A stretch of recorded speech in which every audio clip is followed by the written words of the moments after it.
We want to give you all a very warm welcome. Thank you for taking time out of your Sunday morning to come and talk about a very pressing issue here and really get some different perspective on things. So, as we all know, these are very difficult times for Israel and for a lot of us locally here, with many of you in this room having very close friends and family and living in fear right now. But with these difficult times here, it's important that we continue to gather as a community, continue to support each other, continue to get perspectives, and continue to work towards finding better ways that we can continue to help.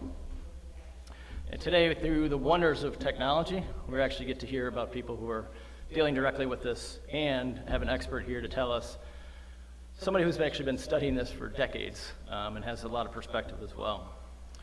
This event is put on through the work of a lot of people and a lot of different organizations here. We thank Temple Manual for the use of the space. We thank Havas Israel for continuing to support our events and Chabad House. And we are the Jewish Federation of Grand Rapids. My name is Chad Zagel, and I'm the chair of the board currently. That's my honor right now, which is why I get the honor of talking here briefly today. But this is what the Jewish Federation of Grand Rapids does. We continue to support Israel. We provide social services here and globally. We continue to provide local programming for local families and really people of all ages. And in times of need, we continue to work to collect whatever is needed. Money to buy headlamps so people can do security better, money there to help people in whatever needs that they have. We are currently in our annual campaign right now and are still working towards our goal. So if you see fit after this organization, there is a card at the box right on the outside, or Nicole Katzman, our executive director. We're very thankful to have her. She can also be ready to talk and answer any questions that you may have. One of the programs that we do sponsor on a regular basis is Partnership Together. Partnership Together matches up different portions of the United States with different regions in Israel. So Michigan is matched up with Central Galilee. And Grand Rapids is lucky to be matched up with Ein Dor. And we'll have some introductions here just briefly here. And that's what makes this magic happen. And before we get into the specific introductions of all the people with a lot of expertise here, I do want to take a moment, if we could, and recognize Daphne Kaufman and Marty Vinn for their diligent efforts and all the work they did in getting this event together today. So please join me.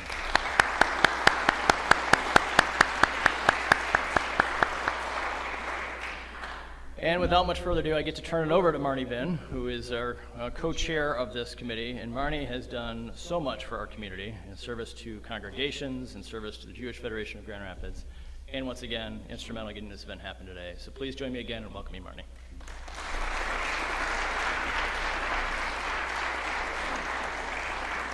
Good morning. It's so nice to see everybody, and it's so important to be together, so I'm glad you're here. I have the honor of introducing our guests.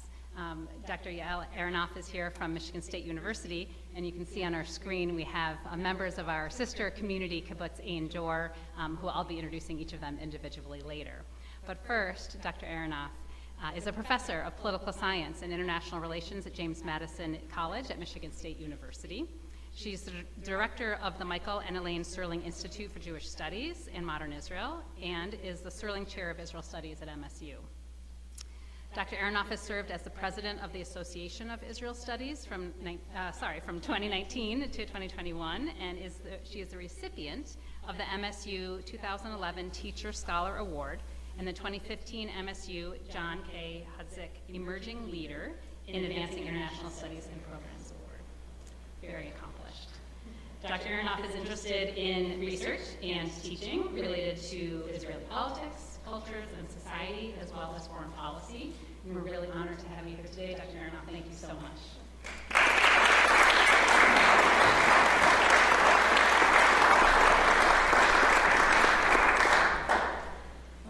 Thank you for inviting me. It's nice at a time where I think we're all in a lot of pain to come together and be together and discuss the things, and I really discuss what's going on and how we're feeling, and I really appreciate hearing from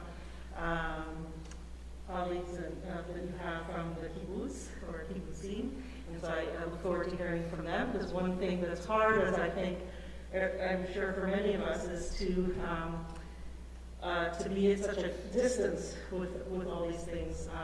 happening in Israel. So are you okay hearing me? Should I come closer to the, is that okay? Yeah, I basically wear the mask for my dad because he's older and has a lot of underlying conditions. So I'll take it off if you can't hear me, but if you can hear me, is everyone okay hearing me now? Okay. Yes, I'll just lean in a little bit. It's just a devastating time, of course. October 7th, which, when I describe it to students, whenever I try to put it in proportions of the American population, because it's hard for them. Sometimes most of them have never been to Israel, don't know the Israeli population.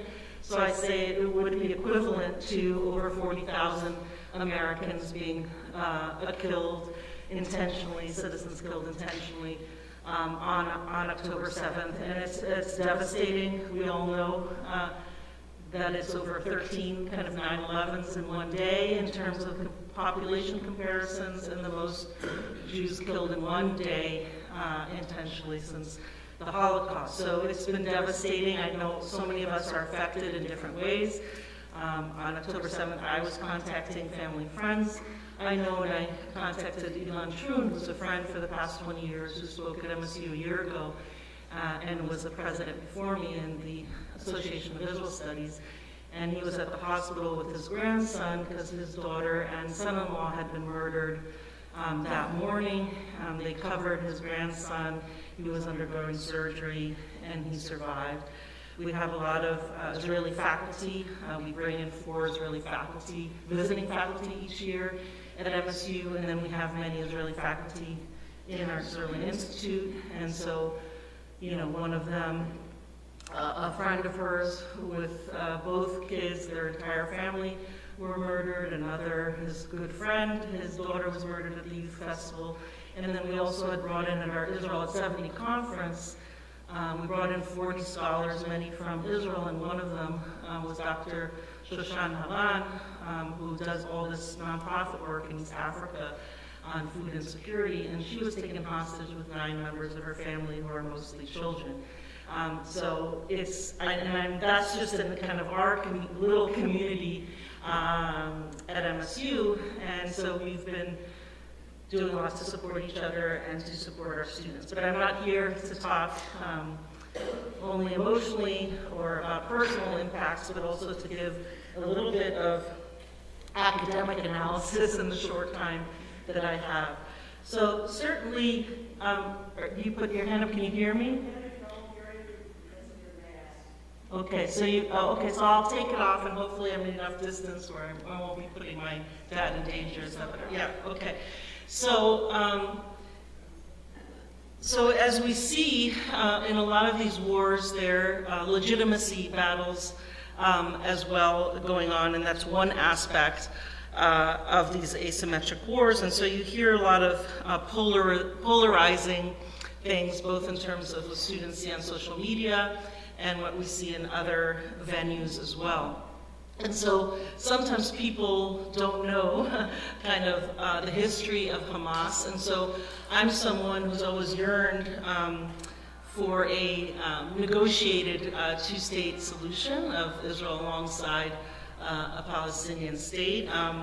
And there have been so many incredible efforts that have made so much progress in that vein. And so when you look at the Oslo process in the 1990s, that was initially making progress towards building trust and getting towards that goal. It was really Hamas that played a large spoiler role, since it's against the Palestinian state in all of the land, in part of the land, and only wants a Palestinian state instead of Israel in all of the land. It really intentionally tried to breed distrust and up its suicide bombings during that Oslo period of initial hope in the 1990s, and that also they intentionally upped suicide bombings right before the election, where in 1996 Netanyahu won the election by a few thousand votes.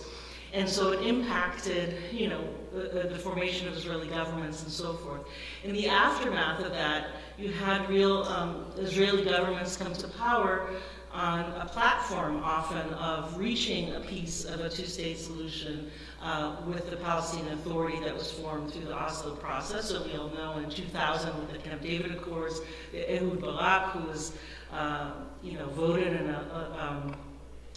in terms of Israeli politics by a huge margin to make peace within a year, and he offered a Palestinian state alongside Israel in 92% of the West Bank and most of East Jerusalem and so forth. And that, wasn't accepted in 2001. In Taba, there was another offer. And then Prime Minister Olmert in 2008 made another offer, which was almost 94% of the West Bank and the entire Gaza Strip would be conceded towards a Palestinian state, with most of East Jerusalem, with also the Temple Mount or Har Sharif being under the jurisdiction of Jordan, Saudi Arabia, the U.S., Israel, Palestinian Authority, and so forth. And there would be a corridor with swaps, so that last 6% would be swapped between the 67 border, within the 67 border, to a Palestinian state, with a corridor between West Bank and Gaza. So certainly there have been different, I think, Israeli policies and governments which have obstructed, progress. But certainly when we talk about Hamas today, it has been a huge spoiler to that process. And so when the conflict today is framed primarily or only as, Hamas represents kind of Palestinian independence and the need for Palestinian independence, they've actually played a large role in spoiling it. I think the main reason there's no independent Palestinian state today is Hamas, because they've intentionally tried to spoil efforts at compromise and accommodation to try to reach two states. So I think that really needs to be remembered in a lot of discussions and conversations where people are not familiar with that history.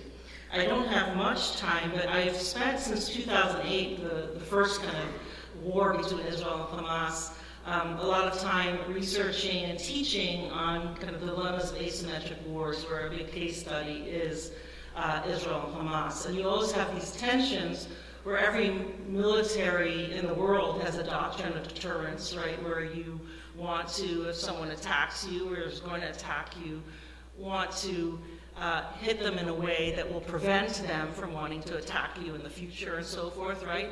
But with that, you have kind of restraints on democracies, especially deal with international humanitarian law that you want to abide by, your own democratic values, and the issue of a war of legitimacy that goes on right in the world, as we see kind of going on as well. So you need to kind of have this, or it's a question, how in the world do you balance kind of this need for military deterrence on one hand, but need to also have constraints on the other hand.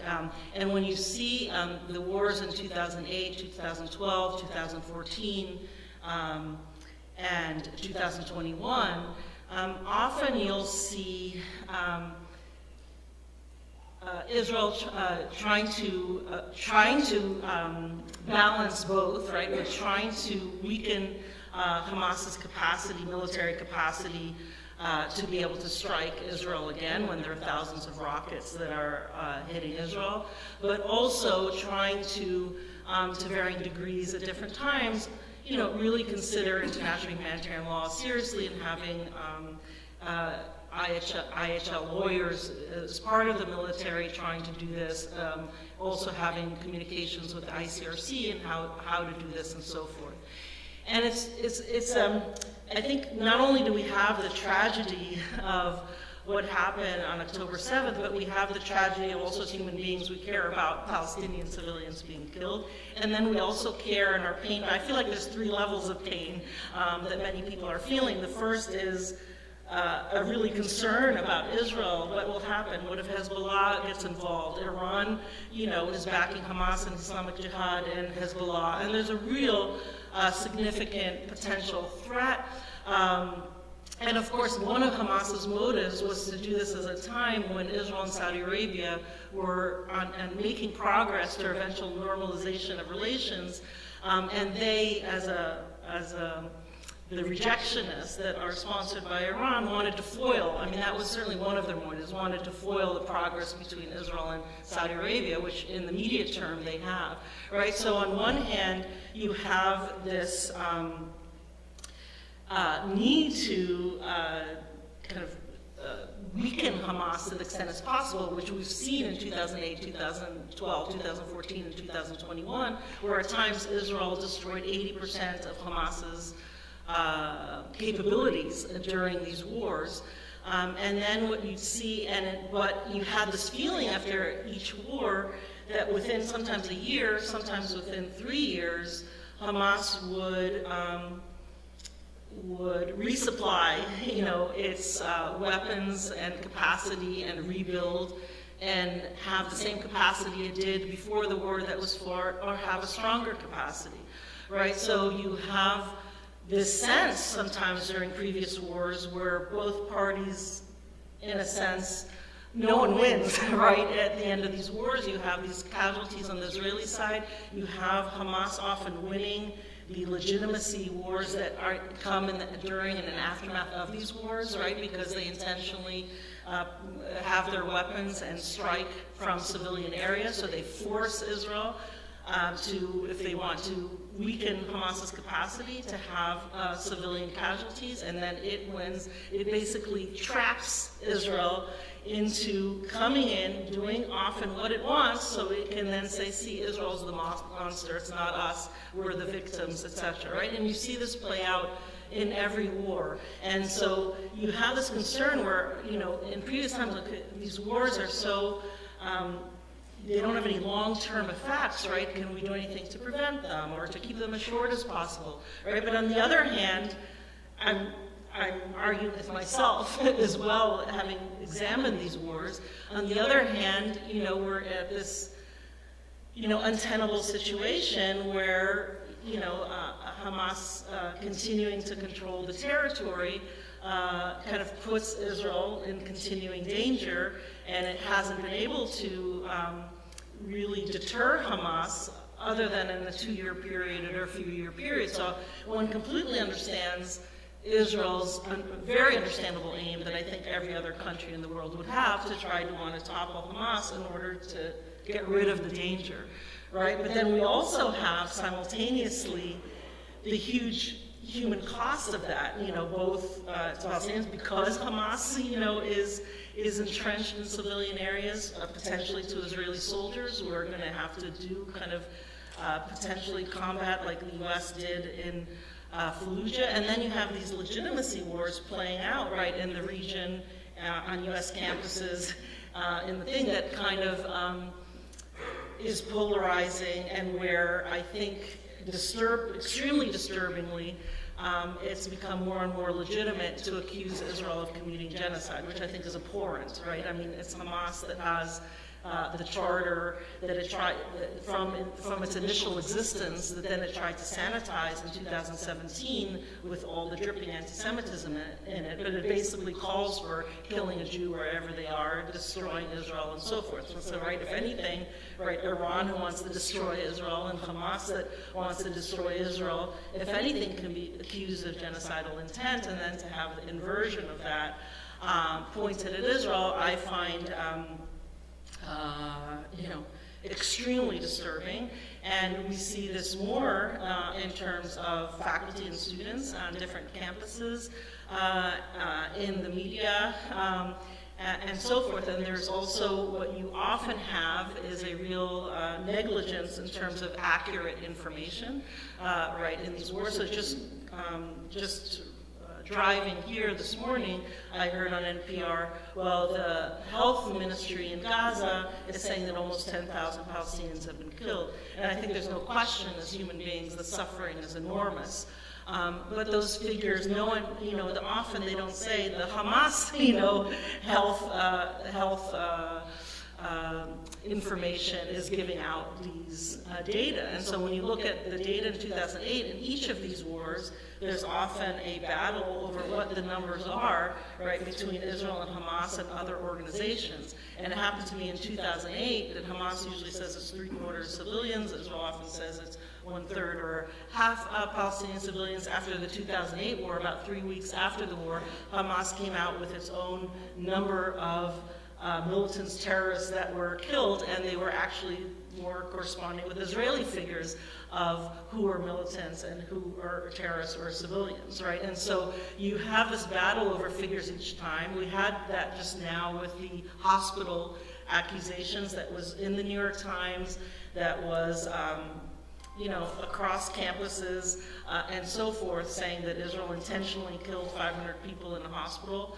And then, you get the actual facts that it seems to be a pretty strong case that it was the Islamic Jihad, and it wasn't 500 people, it was 100 people, right? So when you get the figure of 10,000, you know it's inflated by Hamas. You know that part of it is their own rockets that are being misfired.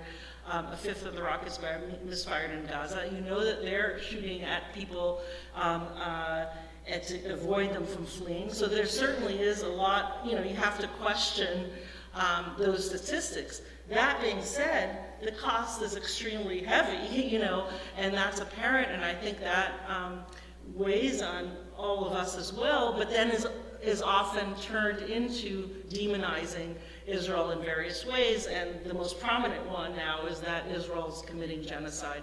So I think that, I don't know about you, but I think for many of us we have these 3 layers of pain. I think it's the pain of what happened in Israel. It's the pain that it can't have a single day of peace true peace throughout its existence. It's the pain of continued people wanting its destruction, and the pain of 1,400 people, slaughtered, and then 241 taken hostage.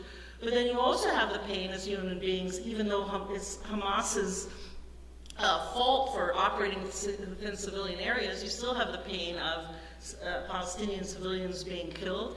And then you have the pain of the one-sided condemnations and demonizations of Israel that are an outgrowth of every single one of these wars that now is even more prominent than ever, right? And I think it's painful for all of us, but I think especially for our youngsters who are in high school, who are in college, who are seeing all these things on social media, whose peers don't necessarily have a lot of information about it, who are caught and are even more vulnerable in these situations. And I think that we have to support them and provide things for them. So I think that was, I'm happy, I could talk for 2 hours, but I also want to respect, I think I was told 20 minutes, and looking at my watch, I think it was 20 minutes, but I'm always happy in Q&A to try to answer more questions,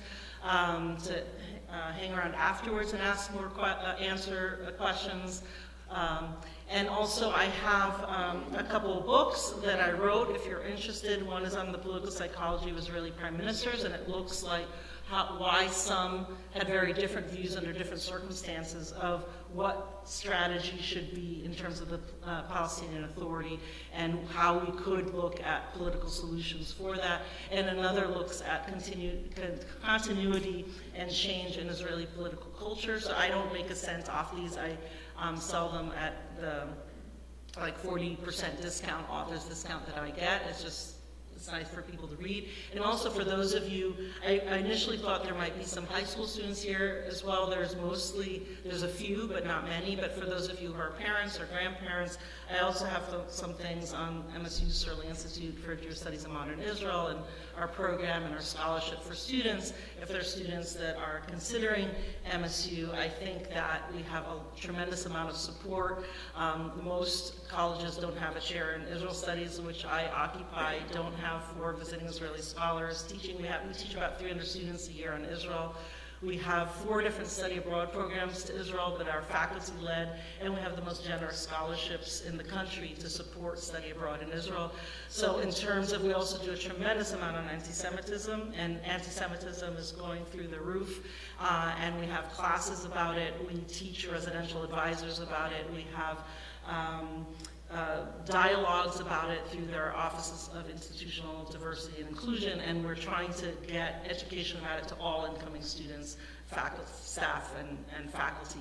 So we're both have a lot of education on anti-Semitism and a lot on Israel and its complexities, so that it's not treated as a one-dimensional demonic cartoon, as it sometimes can be. So if you want any of that, I'm happy to talk about that, but I'm eager to actually hear from people who are who in many ways are dealing with much worse things than we are here in the United States, and to try to listen to them and support them.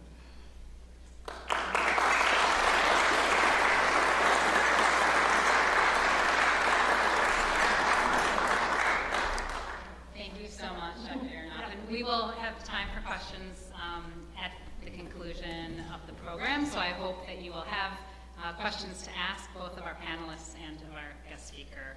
So I just want to introduce our 5 panelists who are calling in from Israel in our community, our sister community, Kibbutz Ein Dor. And I think when I say your name, if you could maybe just wave so everyone here knows who you are. First we have Tamar Shuval. Tamar, do you want to wave? Can they hear us, Scott? Okay, she's in the top right. And there is a little bit of a delay on the Zoom, so we'll just be patient with that. But Tamara's on the top right. She is the director and curator of the Ein Dor Museum, which is a fantastic archaeological museum on the kibbutz. She is the mother to 3 girls and a worried wife, and you'll hear more about that. Hi, can you hear me? Shlomit, I can hear you. Hi, everyone. Someone might be watching the stream from YouTube. If any of you are watching the stream on YouTube, you can go ahead and close that right now and just join everyone here on Zoom. Let us know if you have any issues. Next we have Dr. Karen Covello-Paran. Karen, can you see? She's on the right in the middle. She's a senior field and research archaeologist for the Israel Antiquities Authority and is a lecturer at Tel Aviv University. Karen made Aliyah 40 years ago to Kibbutz Ein Dor from California, and she is the mother of 4 children and now 3 grandchildren. Is Karen waving on the right in the middle? Okay. Edna, here she is on the left in the middle. Edna Lapidot marks 10 years as a resident of Ein Dor. While glued to the War Room app on her phone, she serves as the project director with the Friends of Safon Medical Center, previously Poria Hospital. She's the mother of 3 gorgeous, healthy daughters, who makes her feel pretty lucky these days.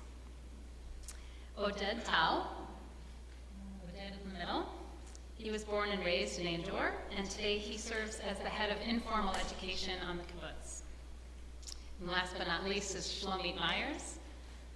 Shlomit top left, she is my counterpart in Israel, the co-chair of the Partnership Together program. And she was born and raised in Kibbutz Ein Dor, and she is a secular humanistic rabbi, and she can tell you more about that. I'm going to turn it over to all of you. I think if you would each share a little bit about your experience on the kibbutz in Israel and with your families as you feel comfortable, and we'd love to hear how, just about life in Israel right now. So thank you all for being here. Do you want me to call on someone first, or you all have an order on how you'd like to go? I think Shlomit will be last. Go ahead and just start introducing yourself if you might.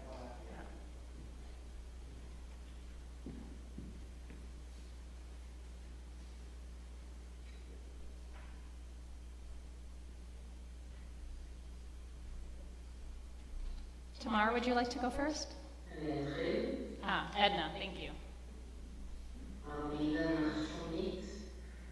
It's really hard to hear the speaker because we're out of the YouTube, so I hope our sound is clear through that monitor. Marty, just wave your hand if you hear. Okay. Yes, we're good. Thank you.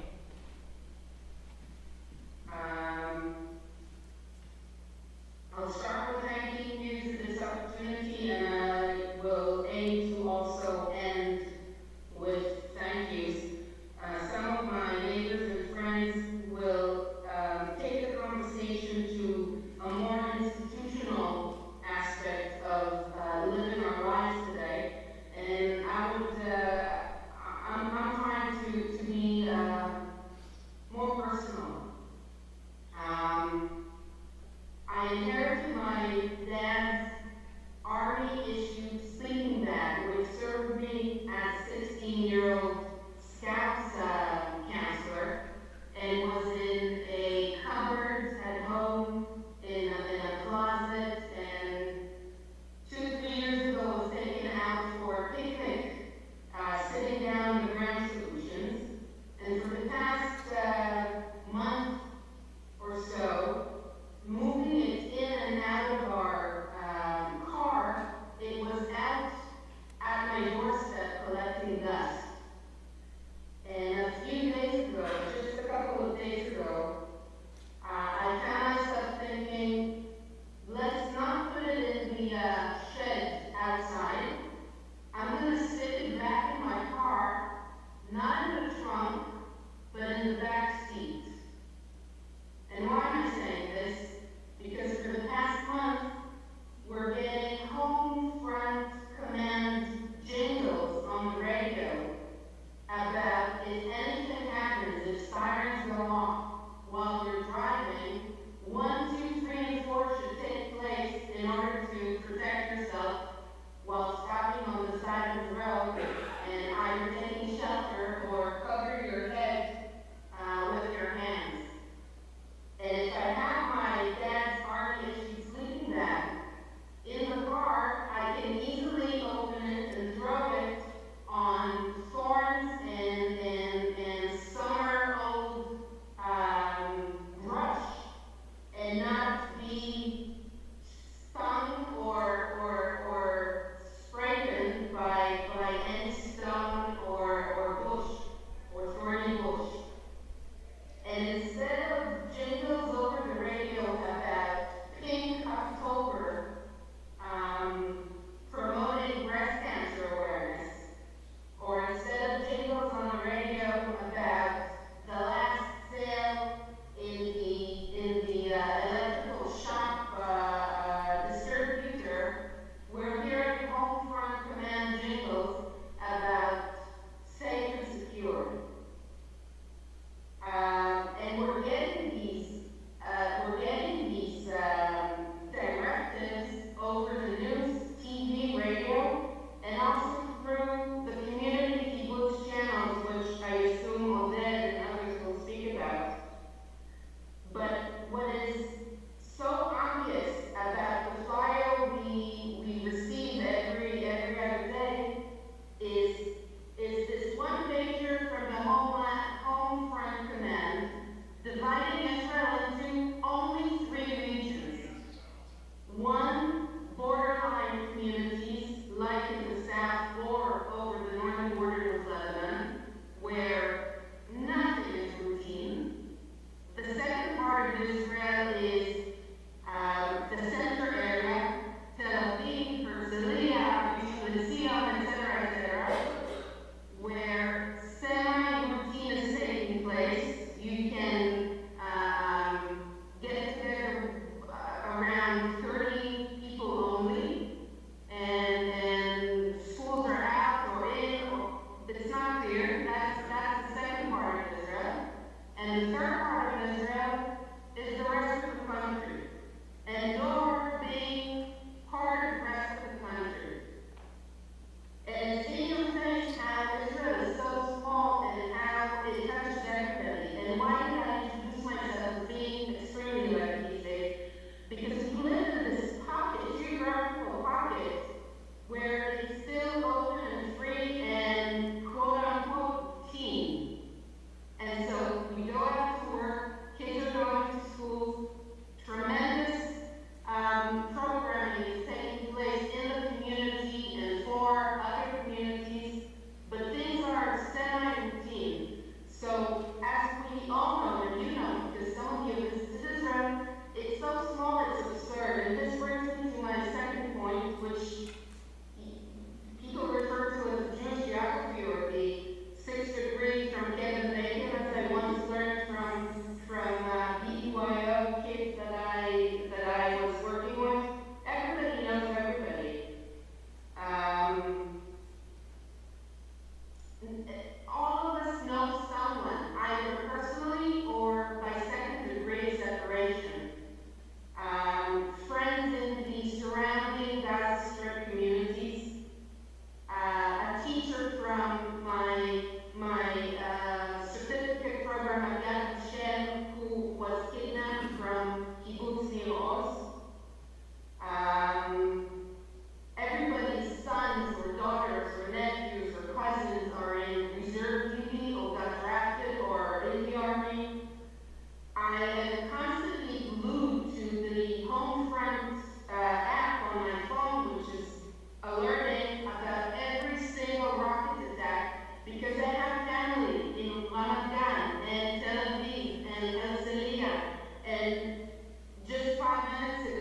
the entire Gaza Strip surrounding communities got bombed in. I have second cousins living in two Moshavim. I have another second cousin who lives in up north on the border. Kibbutz Bal'am was evacuated with the entire community to Tiberias. And on Friday, she just wanted to come over to have Shabbat dinner and have her daughters cooking at home.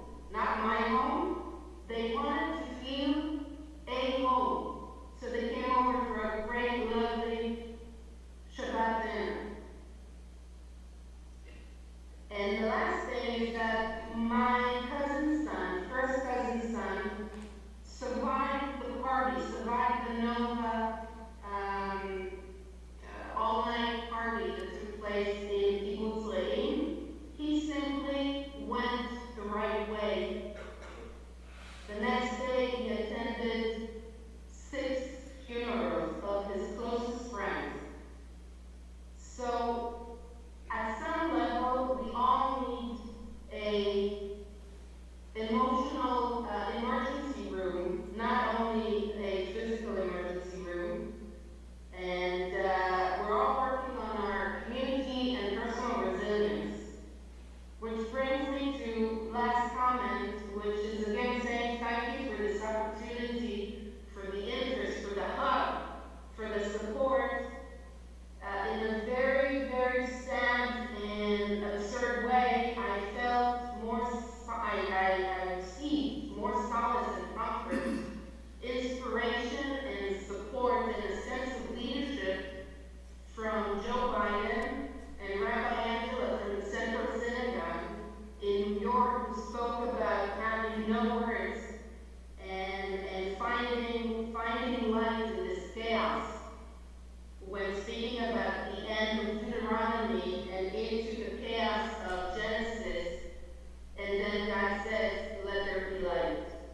So, as one of my friends posted on Facebook, thank you for having 7 million brothers and sisters in Israel and answering yes to the question if you do have family in Israel.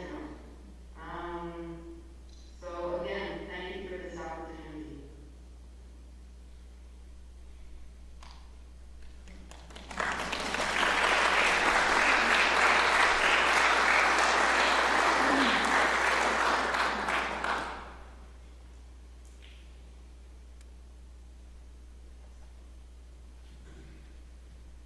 Who wants to go next? Tamar? Should I go on? Sure, Shlamit. Is that okay? I can't hear the speaker in the side. I'll be short. I can see you, but I know that I have many friends there in the audience. And I know the place.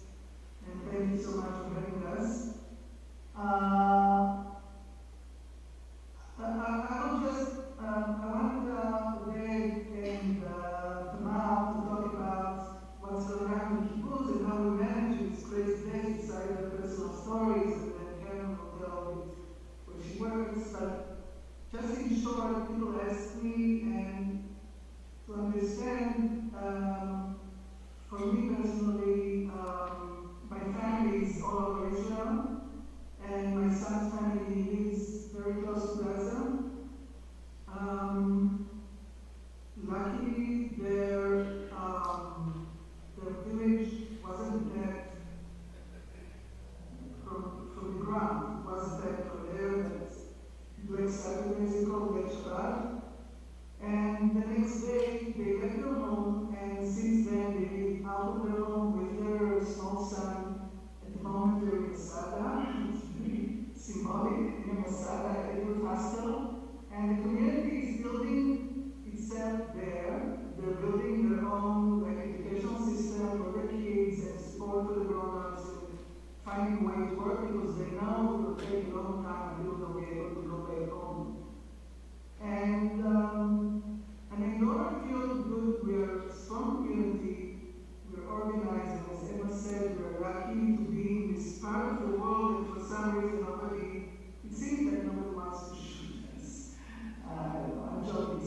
humor is a very big help. And it's good to be part of that community involved because there's so many people that help, and we have the privilege to help others. And this is one of the things that I'm doing, trying to do,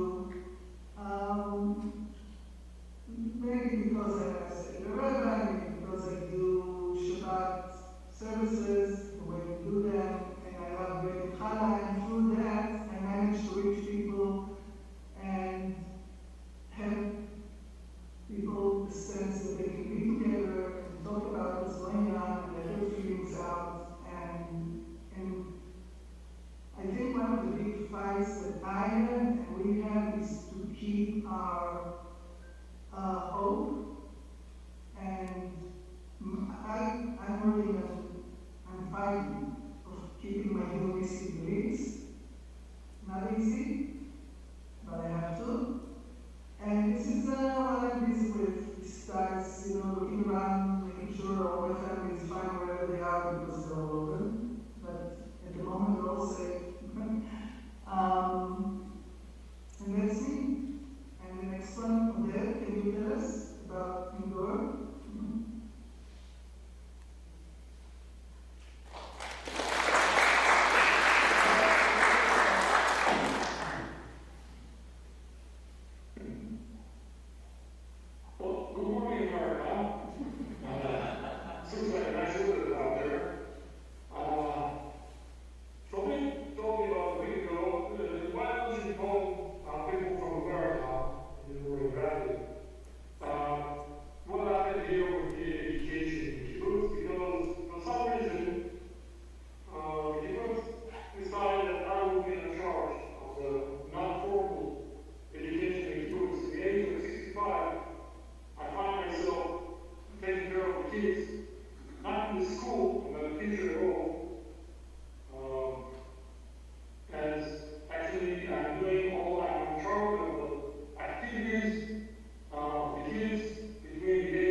regarding the October 7th massacre. Their silence, in our opinion, was deafening. I suggested that we start confronting these organizations that work in Israel with us and are intertwined with Israeli researchers. I have my own session at Israel. I mean, we really work together.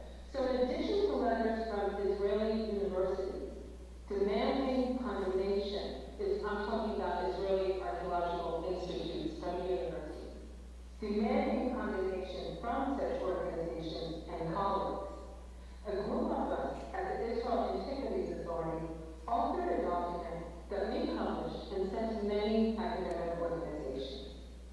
2 weeks into this hell, all of the institutions were silent. And not just institutions, too many people were silent. We sent our first letter, the detailed document, to Professor Sharon Berger of the University of Michigan, who is actually the president of ASOR, and to the current board of ASOR and SBL. And it's a 2-page document, just some aspects. We wrote that, quote, "It is unacceptable that scholars and academic organizations worldwide have not condemned this heinous terrorist attack.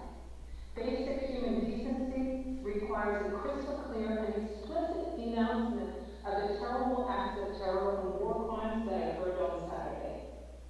We also wrote, "Your strong condemnation is both necessary and expected, especially from those who have visited and worked in Israel and wish to continue to work here.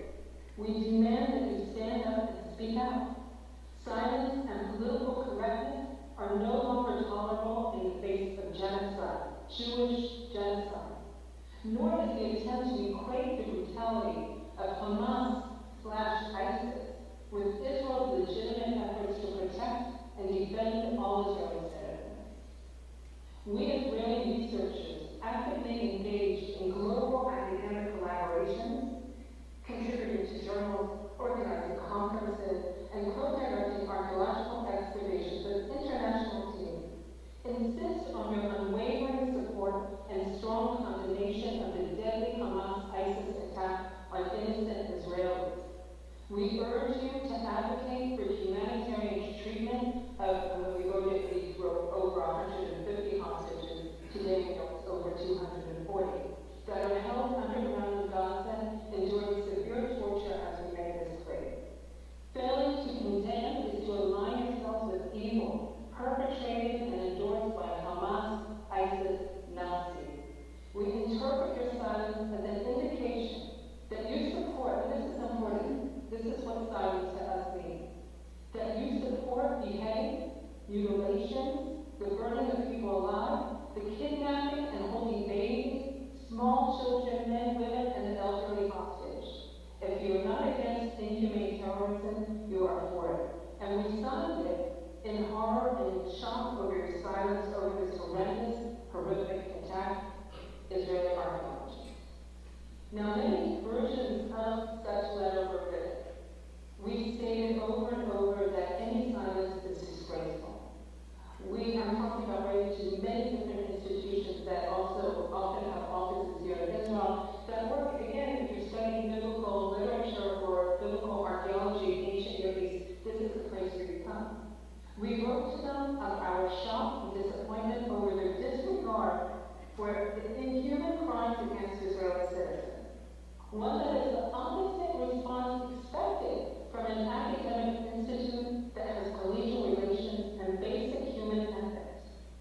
And I will say that ASOR and SBL did release statements about 2 weeks later, and they connected some kind of the moral equality between IDF and Hamas, and we think that this assumption is totally intolerable. Not only did Israeli scholars cancel participation and ownership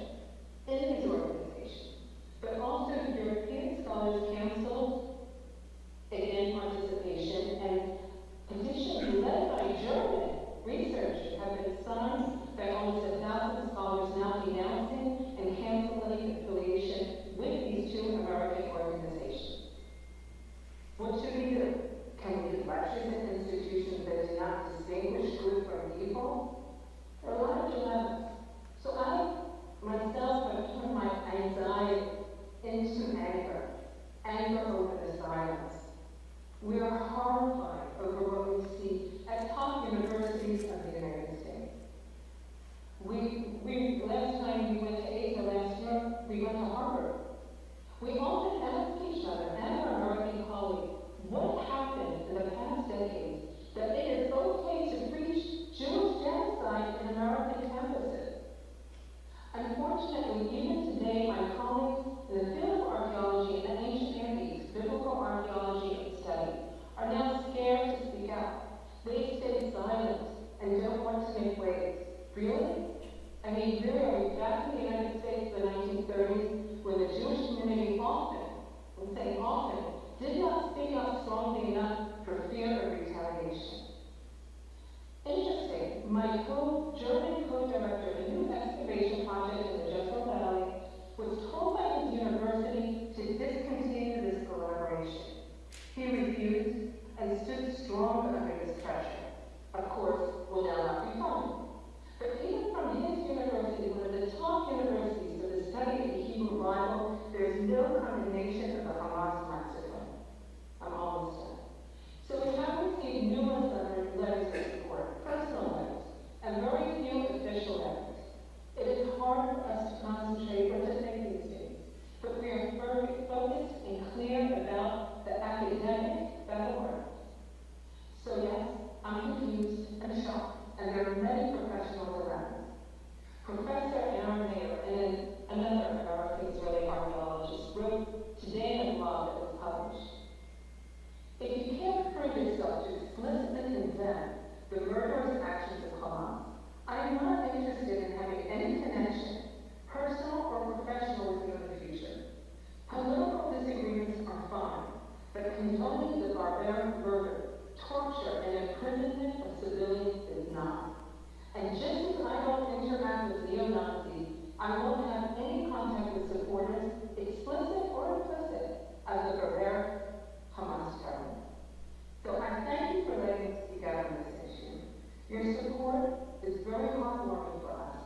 We are strong, and we hope that your strength will inspire you with your own challenges that you have there. Thank you.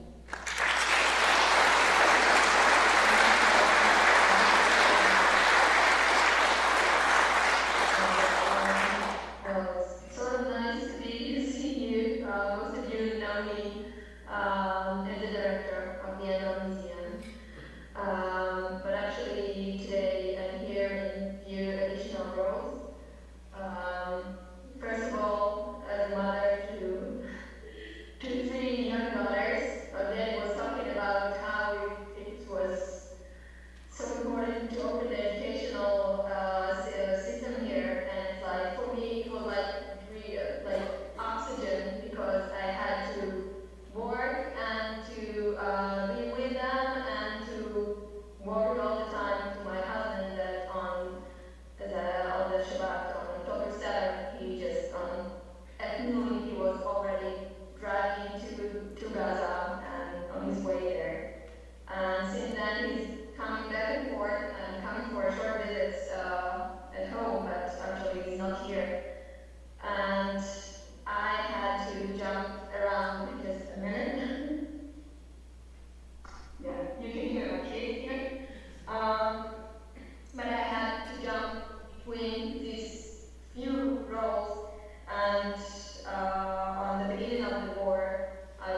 decided to come back here.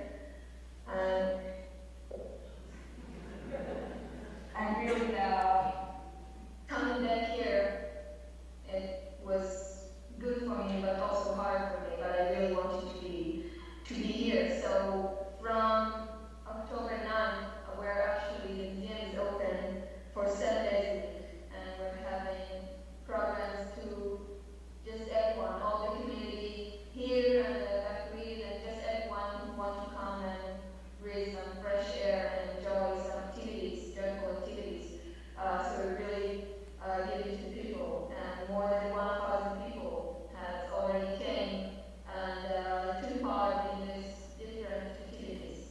And actually it really helped me, because again, instead of being worried at the time, thinking about my husband and thinking, what will I do with my daughters and where will I put them? I can go to this friend or that friend or what will happen. I was really, and I'm still very busy, very occupied with thinking how we can do this. So this actually helps me. And seeing also the way you are taking care of us and thinking of us and reading all the warm words that you, a lot of you write to us, it really warmed the heart and really helped us, getting through the day. So thank you so much.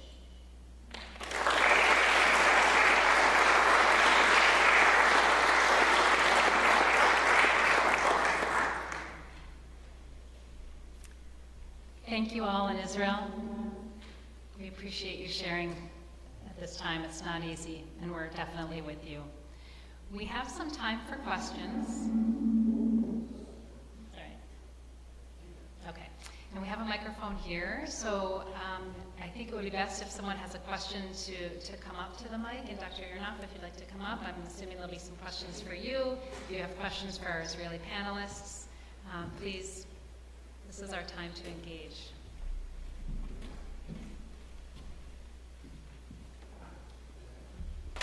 As an expert in the politics of Israel, I'm wondering what your impression is of what's next for Netanyahu and the ruling coalition.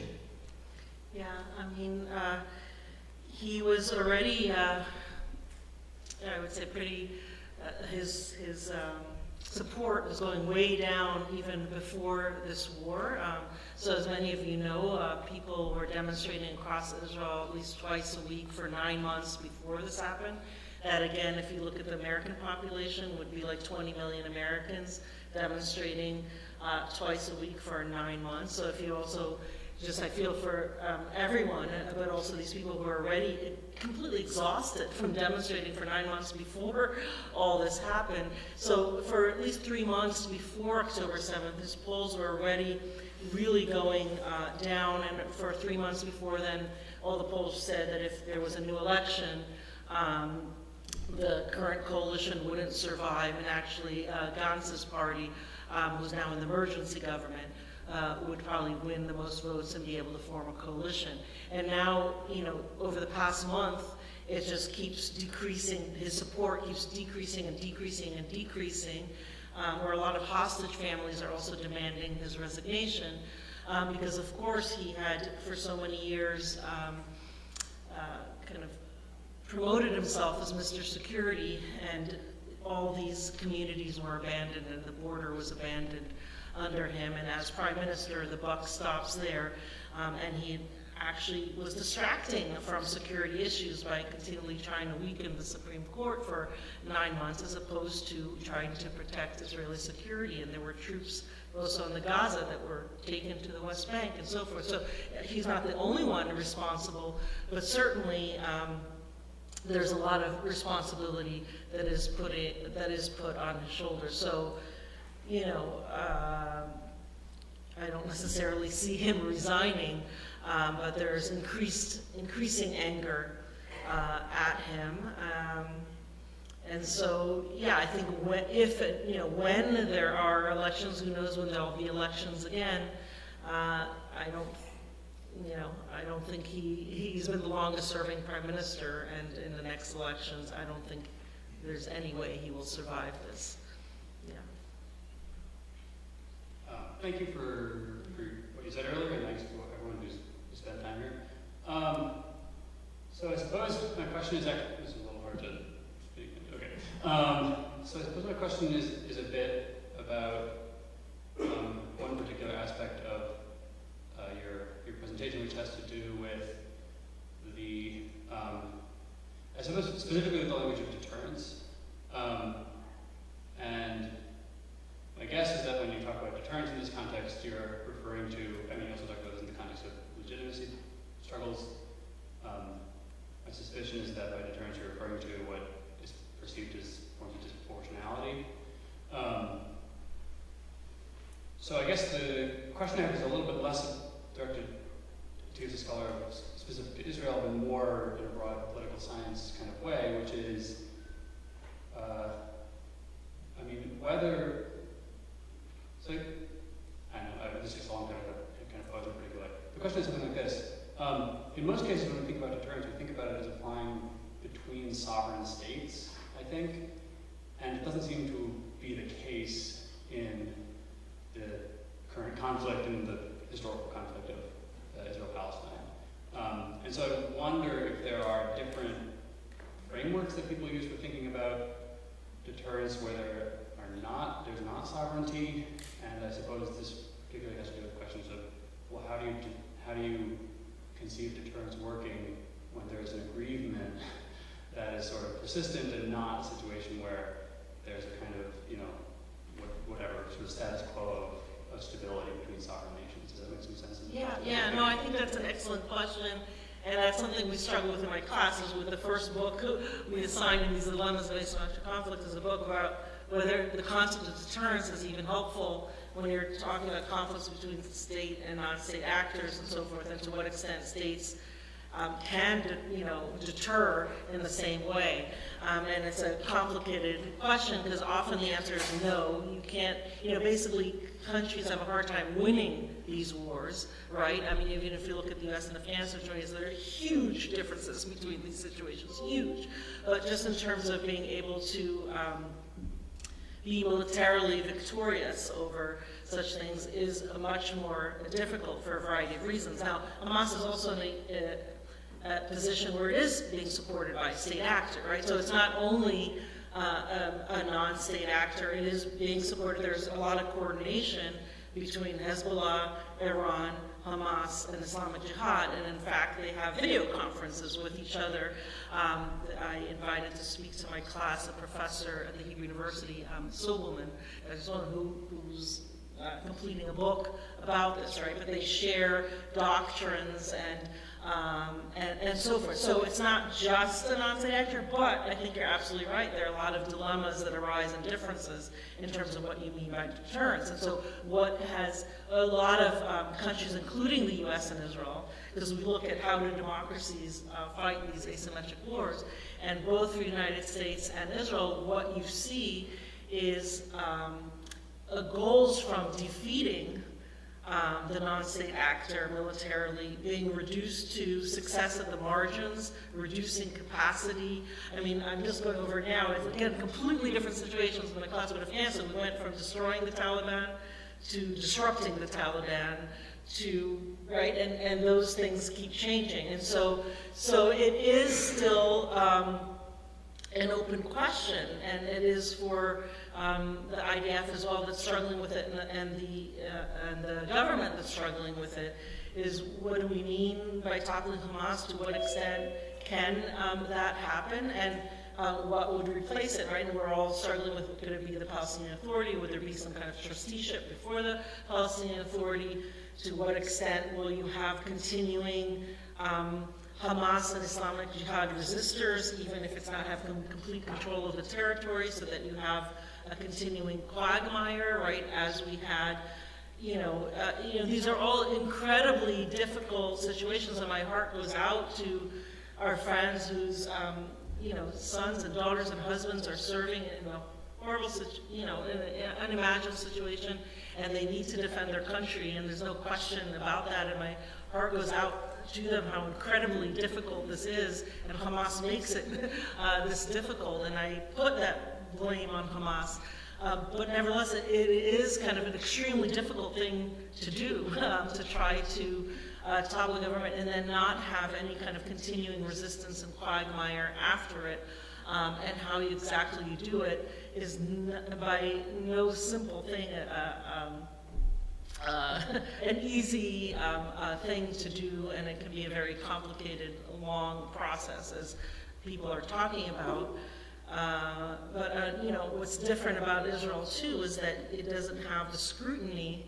You know, I sat with my students last week and I said, you know, we were talking about Afghanistan. I don't want to give too long an answer. They said, what is the war of your generation? Is it Afghanistan? They're talking about us. They said, no, it's now the current war, even though there are no U.S. troops there, even though it's infinitely fewer people than you know, so it's very interesting. And so I think there are a lot of questions that raise to what extent you can deter. And that's one reason the Israeli government in some ways had kept Hamas alive since 2005, especially since 2008 in the Gaza Strip, is they thought, okay, maybe you can have some kind of deterrence with somebody who's governing, even though they're horrible. You know, it's better than having chaos or a worse body governing. So the calculation was, maybe if there is a governing body, you can have some kind of deterrence and there's something for them to lose. And so there's a lot of but then you have the massacres of October 7th, which are untenable, and I completely agree with that. And silence often is deafening in these circumstances.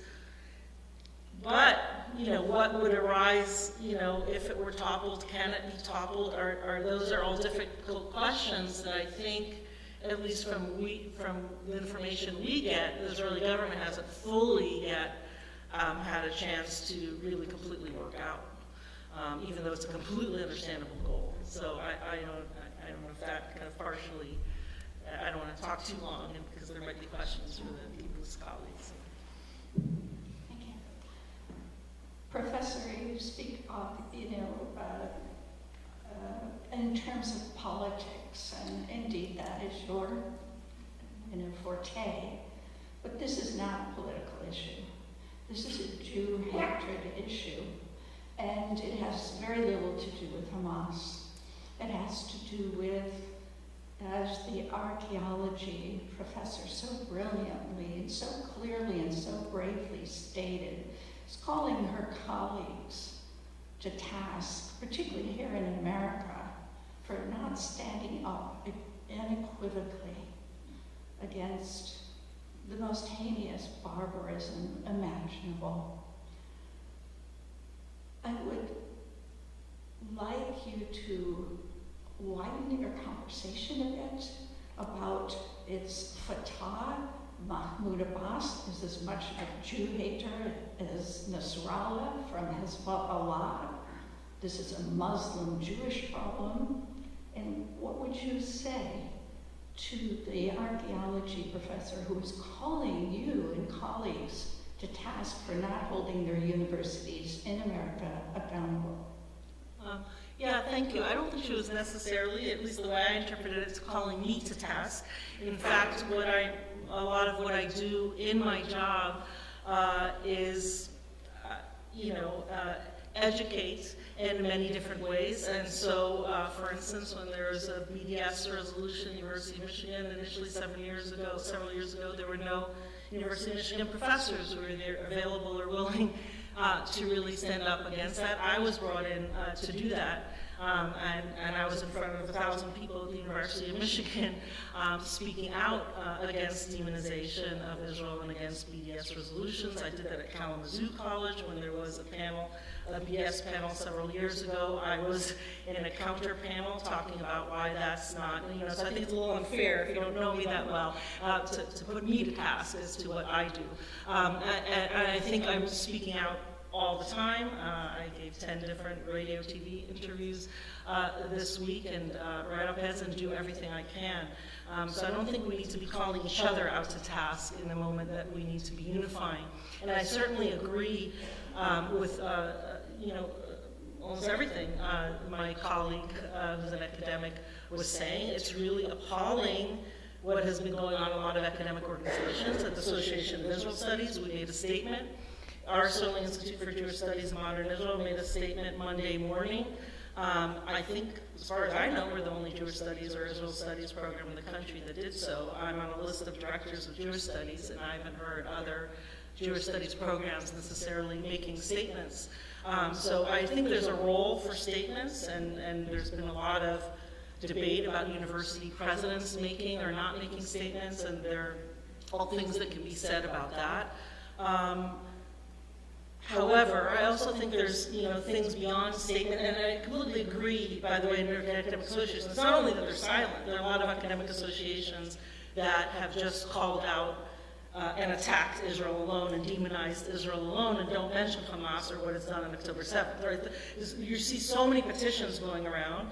You see petitions of faculty, whether it be University of Michigan or Columbia or at other places, that are defending what happened on October 7th, which is inexcusable and abhorrent. You have student government petitions that, just like in 2021, now are one-sidedly condemning Israel, accusing Israel of genocide, and not saying anything about what Hamas explicitly did on October 7th. So I agree that it's a very extremely concerning time. That being said, I think that there is a difference between Mahmoud Abbas and the Palestinian Authority and Hamas. Now, is Mahmoud Abbas anti-Semitic? I think he is. He wrote his dissertation on Holocaust denial, and before this war, he accused Israel of 50 Holocausts, which is abhorrent. However, there still is a huge difference between someone who's problematic but accepts Israel within the 67 borders with swaps, who I think that he does, and he's been having security cooperation with Israel extremely successfully for almost 15 years. There's a huge difference between someone who accepts Israel's existence and actually prevents, and he himself is threatened by Hamas. Hamas is trying to assassinate him in different ways. So it's partly the Palestinian Authority's own interest in terms of their own survival that they have security cooperation with Israel. But there's a humongous difference between the Palestinian Authority, who's willing to let Israel live and have Israel breathe towards a two-state solution, despite its mistakes and problems, which it most definitely has, and actually shares intelligence for the last 15 years with Israel in order to catch Hamas and people like Hamas, and Hamas, which wants to destroy Israel, which doesn't accept Israel's existence, period, and which celebrates these tactics. Mahmoud Abbas, there are problems, right, in that they make payments to people who kill Israeli innocents, but in general, they're against.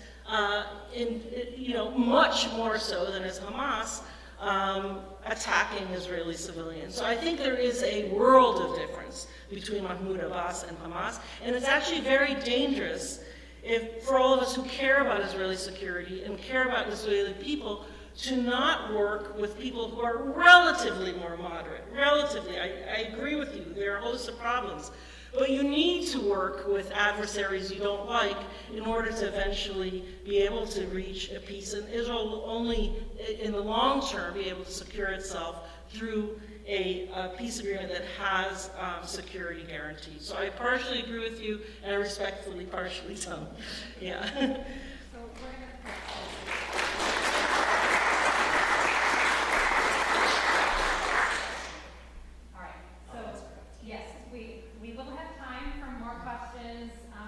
informally after the conclusion of the program. Thank you. So please stay after, get some more refreshments. The books are back in the foyer over there. I want to take just a second to thank everyone who came today, to thank Dr. Aronoff for being here, to thank everyone on Kibbutz Endor who joined us. Thank you all. Of course, I want to thank the Federation for helping to organize this, and to Daphna for co-leading this with me. We all have heavy hearts, and so we thought it would be nice to conclude today with a prayer. And this is a prayer written by Rabbi Ayal Yashvet. Shlomit, do you have this in front of you in Hebrew? Hopefully she can hear. She's going to be delayed by about 20 seconds. Oh my goodness. Okay, so then why don't I start by reading it in English, and then she will conclude by reading it in the original Hebrew. And one last mention before I read the prayer. We do have other opportunities to continue to gather, show solidarity. One example is this evening. Just to say in the last sentence, during that time,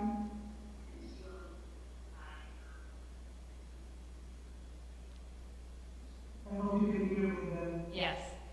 I'm sure there's still a lot to be said by us and by you, but there's always just a certain time. So I really want to finish with our prayer.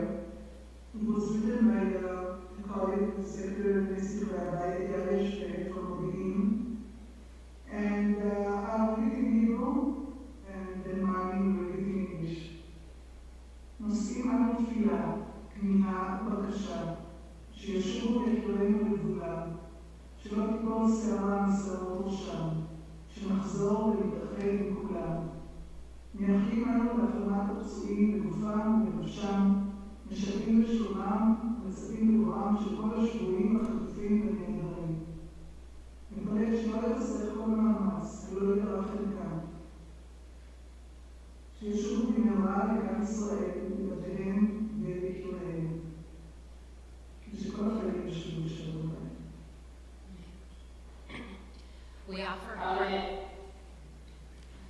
We offer a prayer, a wish, a request, that our loved ones will return home, that not a single hair shall fall from their heads.